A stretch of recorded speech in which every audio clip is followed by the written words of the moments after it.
लेकिन जिस व्यक्ति का डीएनए कांग्रेस का नहीं है वह तो इतर बतियाएगा ही। महागठबंधन का लक्ष्य केवल और केवल बिहार को जुमलाबाज सरकार से मुक्ति दिलाना है। इसके लिए सब दल तैयार है, हर रूप में तैयार है। तो आप रणनीति बनाइएगा तो नहीं खोलिएगा। हमारा रणनीति जानना चाहिएगा मीडिया के माध्यम से, यह संभव नहीं है। एकजुट है महागठबंधन, एकजुट रहेगा और इस बार एनडीए का सफाया यहाँ तय है। नमस्कार, आप देख रहे हैं चौकस भारत और मैं ब्रजेंद्र। देखिए, अगर चुनावी युद्ध की बात करें तो 2025 अक्टूबर नवंबर में जो चुनाव होने वाले हैं विधानसभा के, उसकी मुनादी हो गई है और कहिए बिगुल फूंका जा चुका है। इन परिस्थितियों को देखते हुए सभी पार्टी जो है वो कमर कस चुकी है कि किस किस हथियार का प्रयोग करेगी इस पूरे चुनावी समर में। निश्चित तौर पर कोई जातिगत हथियार तैयार कर रहा है, उसमें धार देने की कोशिश कर रहा है, तो कोई बयानों को यानी मुद्दों को बयान बनाकर राज्य की जनता के सामने रखने की कोशिश कर रहा है। अगर हम बात करें सबसे पुरानी पार्टी कांग्रेस की, तो लगातार एक्टिव मोड में बिहार कांग्रेस कमेटी जो है वो दिख रही है। कृष्णा अल्लावरू प्रभारी बनाकर भेजे गए और उसके बाद कन्हैया कुमार का आना और लगातार 3 महीने के बाद अंदर में ही 3 बार राहुल गांधी का बिहार आना, ये संकेत करता है कि इस बार टक्कर कांटे की होने वाली है। कई ऐसे तथ्य हैं, लेकिन आज की अगर बात करें तो भाई श्रवण कुमार जो जनता दल यूनाइटेड के वरीय नेता भी हैं और इस वक्त मंत्री हैं बिहार सरकार के, उन्होंने ये कह दिया कि अब कांग्रेस जो है वो अंतिम सांस ले रही है। पूरा माजरा जो है हम उन्हीं के जुबानी सुनवाते हैं। सबसे पहले कि आप सुने कांग्रेस के लिए क्या कुछ कह रहे हैं श्रवण कुमार।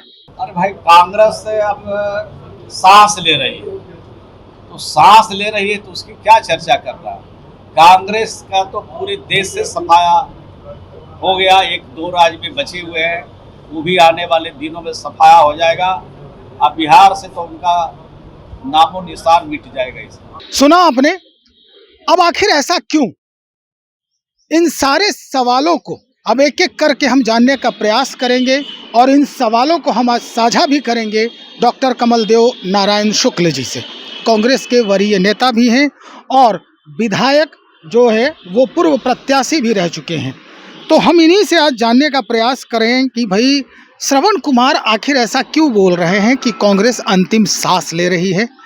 कुछ राज्यों में आपकी सरकार है या आपके विधायक हैं जीते हुए, और इस पर आप इतना ताना बाना बुन रहे हैं, तो कहीं ना कहीं श्रवण कुमार का कहना ये जायज है कि अंतिम सांस ले रहे हैं आप? श्रवण कुमार जी दूसरा कह क्या सकते हैं, चूंकि नहीं कहेंगे तो उनके दल में उनकी जो है कमजोरी प्रदर्शित होगी। जबान पर और बानी पर ही तो आज बड़े नेता बने हुए हैं, जमीन पर तो अपना कुछ है नहीं। और जहां तक बात रही कांग्रेस की, कांग्रेस अगर अप्रासंगिक है उनके नजरों में तो बार बार प्रासंगिक बनाने का प्रयास क्यों कर रहे हैं। कांग्रेस के गतिविधि से वे सारे दल जो जाति की राजनीति करके यहाँ तक पहुंचे हैं, सामाजिक न्याय का नारा देकर सामाजिक न्याय वाले लोगों को ठगने का काम किए हैं, और जो धर्म के आधार पर राजनीति करके ताना बुना सत्ता का बुन के सत्ता में है, वो सारे लोग बौखलाए हुए हैं, उन घबराहट में हैं। यह बानी उनके घबराहट का है और कांग्रेस के गतिविधि से सारे बिहार के दल घबराए हुए हैं, चाहे वो छोटा हो या चाहे बड़ा हो। तो ये भी तो हो सकता है डॉक्टर साहब कि पिछले कई महीनों में जो कांग्रेस की स्थिति बनी है और जो बयान अंदर खाने से आते हैं, चाहे वो पूर्व प्रदेश अध्यक्ष के हों या फिर और लोगों के हों, या अगर हम कहें कुछ महीने पहले अगर पीछे जाएं तो जो स्थिति बनी पूर्व प्रदेश अध्यक्ष के अध्यक्षता में, तो उस पूरे कारण को देखते हुए भी श्रवण कुमार इस तरह की भाषा का प्रयोग कर रहे हैं, इस तरह के वाणी निकाल रहे हैं। श्रवण कुमार की मजबूरी है। मैं पहले ही कहा कि इसके अलावा उनके पास कोई जमीन का धरोहर नहीं है। आपके प्रदेश अध्यक्ष, पूर्व प्रदेश अध्यक्ष की क्या मजबूरी थी? उन्होंने कृष्णा अल्लावरू तक को कह दिया कि भाई वो यहाँ की राजनीति समझने की जरूरत है। मैंने कहा कि प्रदेश अध्यक्ष जो पूर्व प्रदेश अध्यक्ष थे जी। वे कांग्रेस के कल्चर से मात्र 15 वर्षों से वाकिफ हैं, अच्छा। क्योंकि कांग्रेसी तो रहे नहीं है, उनका मूल डीएनए कांग्रेस का नहीं है। वे आरजेडी से आए थे और आरजेडी से आने के कारण वे कांग्रेस के बहुत सारी बातों को नहीं समझ पाते हैं। लेकिन किसी कांग्रेसी जैसे हमसे आप पूछ रहे हैं, तो हमारे नजरों में हमारा पार्टी का लाइन हमारे प्रभारी का वक्तव्य है, हमारा पार्टी का लाइन राहुल गांधी का वक्तव्य है, हमारा पार्टी का लाइन माननीय खड़गे जी का वक्तव्य है, और उससे इतर हम लोग नहीं रह सकते हैं। लेकिन जिस व्यक्ति का डीएनए कांग्रेस का नहीं है वह तो इतर बतियाएगा ही। और दूसरी तरफ कि हो सकता है कि उनके तीसरे गुरु जो हैं, जो महागठबंधन के बड़े दल हैं, उनको खुश करने के लिए भी किए हों। लेकिन हकीकत यह है कि महागठबंधन मजबूती के साथ यहाँ है, और कल भी बैठक हुई है महागठबंधन के नेताओं का। माननीय विरोधी दल के नेता तेजस्वी जी भी गए थे, माननीय राष्ट्रीय अध्यक्ष खड़गे जी से और जननायक राहुल जी से मुलाकात हुई है, और बाहर निकल के उन्होंने सारी परिदृश्य को रख दिया कि जो लोग यह बात उठा रहे हैं मुख्यमंत्री के चेहरा पर, वो भी समय आने पर सुलझ जाएगा।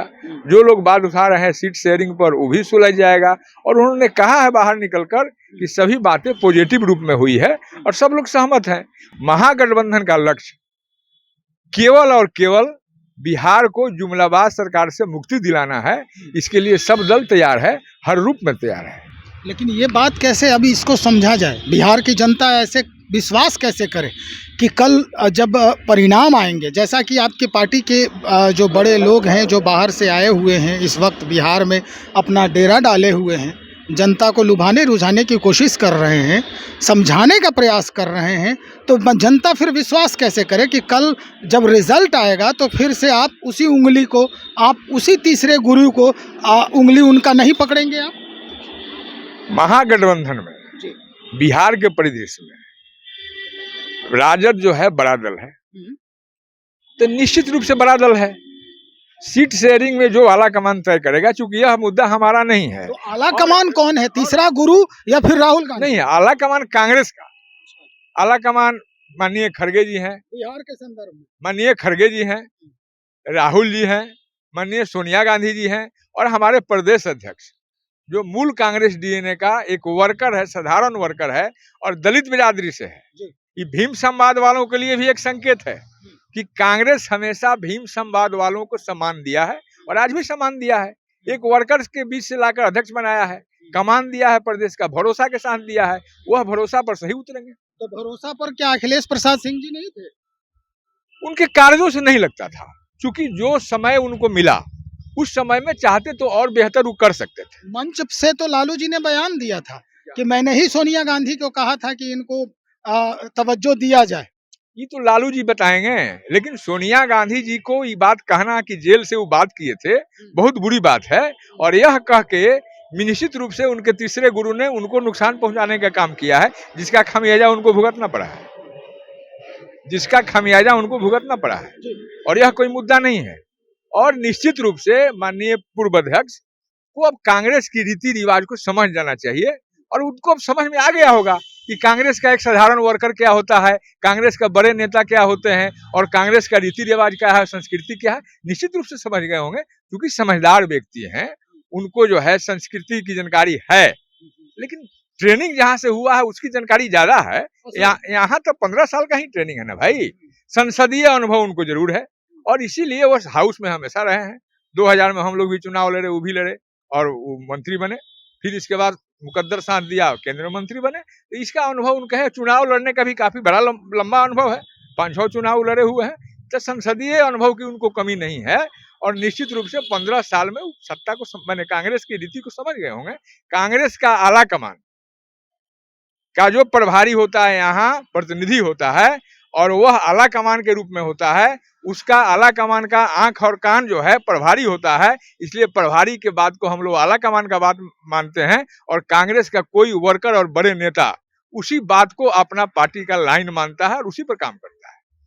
चलिए, आपने बात की कि भाई दलित चेहरा को देखते हुए प्रदेश अध्यक्ष बनाया है। सवाल हो रहा है, बहुत दिनों से ये खड़ा हो रहा है, और सवाल पूछे भी जा रहे हैं लोगों के द्वारा। शायद यही वजह है कि आप लोग ढुलमुल सवाल का जवाब देते हैं और बाकी लोगों को मौका मिल रहा है ये बोलने का कि आपका वजूद जो है वो खत्म हो रहा है, अंतिम सांस गिन रहे हैं। सवाल ये है कि दलित प्रदेश अध्यक्ष आपने बना दिया है, तो क्या इस बार बिहार में दलित चेहरे पर आप लोग चुनाव लड़ने की तैयारी कर रहे हैं या तेजस्वी के चेहरे पर चुनाव लड़ने की तैयारी कर रहे हैं? मैंने कहा कि चेहरा पर डिसीजन कल ही हुआ है कि यह आने वाले समय में, अभी प्री मैच्योर्ड ये बात है, आने वाले समय में डिसीजन हो जाएगा और ये महागठबंधन का रणनीति भी हो सकती है। तो इस पर कोई बात करना, हम उसके लिए अधिकृत नहीं है, आला कमान अधिकृत है, प्रभारी जी अधिकृत है और प्रभारी जी कह चुके हैं कि चुनाव के बाद चेहरा पर बात होगी। और कल भी मीटिंग से निकलने के बाद तेजस्वी जी ने भी कहा, जो अभी विरोधी दल के नेता हैं और महागठबंधन के नेता हैं, उन्होंने कहा कि सब बातें पॉजिटिव हुई है, आने वाले समय पर सभी बातें साफ हो जाएगी। इसके बाद फिर कोई बात ये आने वाला समय है कब? रिजल्ट के बाद या रिजल्ट के पहले? प्रतीक्षा कीजिए, कुछ तो बातें प्रतीक्षा करनी पड़ती है ना भाई। मीडिया के सामने वो सारी बातें आ जाएगी। कोई दल, कोई गठबंधन अपना चुनावी रणनीति खुल के नहीं कहता है, उसका अपना इंटरनल मामला होता है और उसके तहत ये सारी प्रक्रियाएं हैं। जब समय आएगा तो मीडिया को निश्चित रूप से जो अधिकृत व्यक्ति हैं वो बता देंगे। मैं इसके लिए अधिकृत नहीं हूँ, चेहरा के लिए भी अधिकृत नहीं हूँ। उसी तरह पूर्व अध्यक्ष माननीय बड़े भाई डॉक्टर अखिलेश प्रसाद सिंह जी भी अधिकृत नहीं है, इसलिए उनको भी अपने वक्तव्य देने के पहले संयम बरतने की जरूरत है, क्योंकि आज वो कांग्रेस के एक बड़े नेता हैं। उससे पार्टी को नुकसान होगा, महागठबंधन को नुकसान होगा, इसलिए कुछ बोलने के पहले परहेज करने चाहिए, ताकि मीडिया को मौका नहीं मिले कोई बात पूछने का। अगर यह वक्तव्य नहीं दिए होते तो आपको पूछने का मौका नहीं मिलता, 4 PM को पूछने का मौका नहीं मिलता, विरोधी दल को भी कुछ कहने का मौका नहीं मिलता कि कांग्रेस में 2 धारा है, कांग्रेस में 1 धारा है, महागठबंधन अटूट है। और अटूट के साथ जब राहुल जी ने ही कह दिया 5 फरवरी को कि महागठबंधन में चुनाव लड़ना है और निश्चित रूप से सम्मान के साथ चुनाव लड़ेगा महागठबंधन। अगर पूर्व के गठबंधन में कहीं कुछ गड़बड़ियां भी हुई है, चाहे वो लोकसभा 2019 की बात हो या 24 की बात हो, 2020 विधानसभा की बात है, वो गड़बड़ियां भी अगर कहीं हुई है जिसके लिए हम सत्ता से आने से चूक गए, ये गड़बड़ी इस बार नहीं होगी। इस बार एनडीए का यहाँ से सफाया होगा। एनडीए के लिए इस बार सबसे खतरनाक कौन सी पार्टी साबित होने वाली है, कांग्रेस या राष्ट्रीय जनता दल? महागठबंधन। अरे भाई, हम 2 भाइयों में आप क्यों विभेद कर रहे हैं? महागठबंधन। अभी तो वहां देखिए ना, एनडीए में आज भी चेहरा स्पष्ट नहीं है।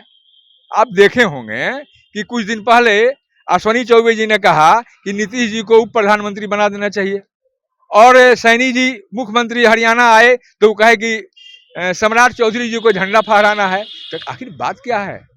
मोदी जी आके लाडला मुख्यमंत्री जरूर कह गए, लेकिन ये नहीं कहे कि हमारे नेता नीतीश जी हैं, इन्हीं के चेहरे पर चुनाव लड़ना है। तो वहां क्या है?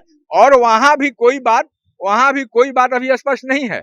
आप देखे होंगे कि जीतन राम मांझी जी ने कल ही या परसों स्टेटमेंट था कि 35 से 40 सीट मुझे चाहिए।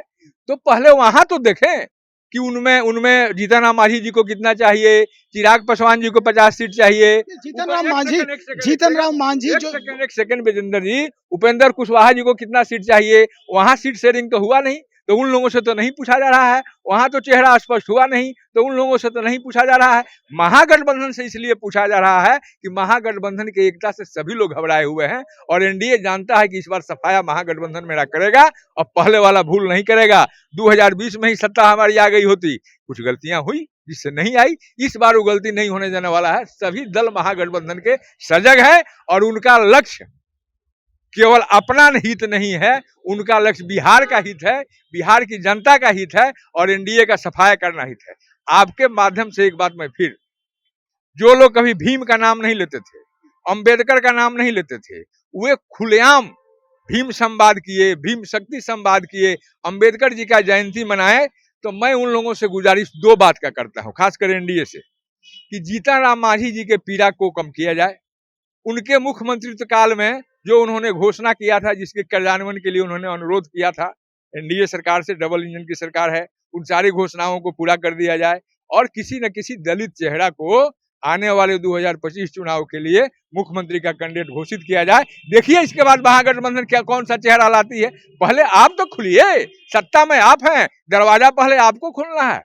तो आप रणनीति बनाइएगा तो नहीं खोलिएगा। हमारा रणनीति जानना चाहिएगा मीडिया के माध्यम से, यह संभव नहीं है। एकजुट है महागठबंधन, एकजुट रहेगा और इस बार एनडीए का सफाया यहाँ तय है। चलिए, बहुत शुक्रिया जानकारी देने के लिए। डॉक्टर कमल देव नारायण शुक्ल कांग्रेस के वरीय नेता हैं, वही स्पष्ट कर दिया है इन्होंने कि पहले आपको खुलना होगा। यानी शाह और मात की जो स्थिति है इस चौसर पर, वो निश्चित तौर पर यह दिखा रहा है कि भाई पहले तुम चाल चलो और उसके बाद हमारा जो चाल है वो समझ में आ जाएगा कि हम 2.5 घर आगे बढ़ते हैं या फिर 3 घर आगे बढ़कर तुम्हें मात देने का प्रयास करते हैं। निश्चित तौर पर यह बड़ी कवायद हो रही है, ये बड़ी कोशिश हो रही है राजनीति की बिहार में। तो चलिए इंतजार करें और देखते हैं कि क्या कुछ परिदृश्य बनता है आने वाले दिनों में और कैसा माहौल बनता है बिहार के सियासी गलियारे। बने रहिए हमारे साथ, बहुत शुक्रिया।